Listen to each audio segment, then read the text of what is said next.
Let's go out to Joe Gomez, investigative reporter. Joe, this little 2-year-old girl, this beautiful little 2-year-old girl, was in foster care, had a foster family. Supposed to be a wonderful situation. What happened to her? Well, that's right, Gene. This is a very tragic story. A beautiful 2-year-old Alexandria with a smile that would just melt your heart.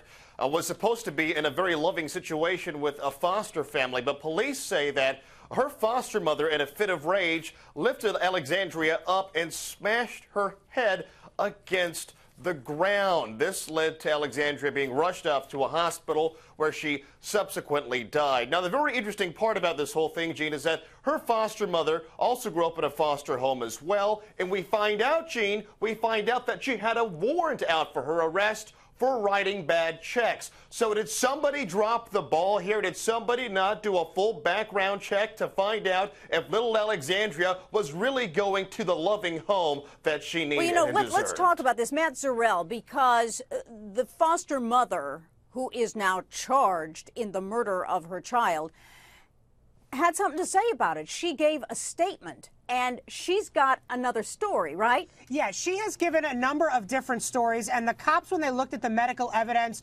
knew that her stories were not matching up. First, she told police that the child was running backwards, fell, and hurt herself. Then, when the cops confronted her that those version of events do not match the medical evidence, then Small says that she was playing a game, holding Alexandria up over her head, swinging her down almost to the floor, then swinging her back up. She said she did it once, twice, and then on the third time she lost grip and the child hit the floor with her head. Joining us tonight is Mark Klass. He is president and founder of Klass Kids Foundation. I mean, Mark, simply with that right there, varying versions. I mean, you know what happened. Either you know it or you don't know what happened. You don't go into various stories, and that has to be concerning to prosecutors and investigators. Well, of course it is, Gene, but my goodness, this lady never should have had this child. Her husband is a recovering crackhead.